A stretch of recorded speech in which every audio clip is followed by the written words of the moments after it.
अस्सलामुअलैकुम सामीन। 9 शाबानुल-मुअज़्ज़म और 29 जनवरी है। आज की ख़बरों की शुरुआत इमाम दोहा कतर मौलाना नूर मोहम्मद मज़ाहिरी की तिलावत कलाम पाक से की जा रही है। अल्हम्दुलिल्लाहि रब्बिल आलमीन अर्रहमानिर रहीम मालिकि यौमिद्दीन इय्याका नअबुदु व इय्याका नस्तईन इहदिनस सिरातल मुस्तक़ीम सिरातल लज़ीना غير المغضوب عليهم ولا الضالين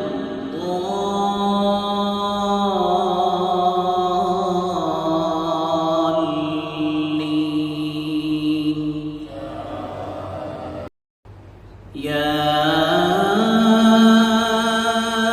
أيها الذين آمنوا استعينوا بالصبر والصلاة إن الله مع الصابرين ولا تقولوا لمن يقتل في سبيل الله أموات بل أحياء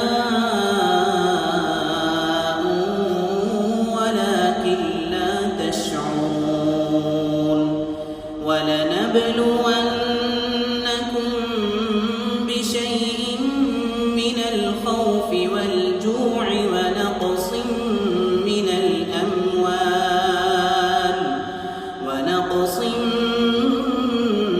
الأموال والأنفس والثمرات وبشر الصابرين الذين إذا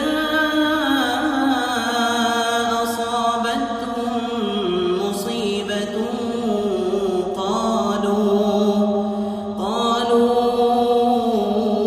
إنا لله وإنا إليه راجعون أولئك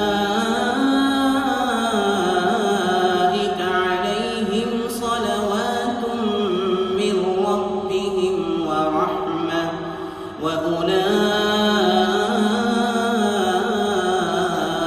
هم المهتدون إن الصفا والمروة من شعائر الله فمن حج البيت أو اعتمر فلا جناح عليه أن يطوف بهما ومن تطوع خيرا فإن الله شاكر عليم. الله الحمد لله رب العالمين الرحمن الرحيم مالك يوم الدين إياك نعبد وإياك نستعين اهدنا الصراط المستقيم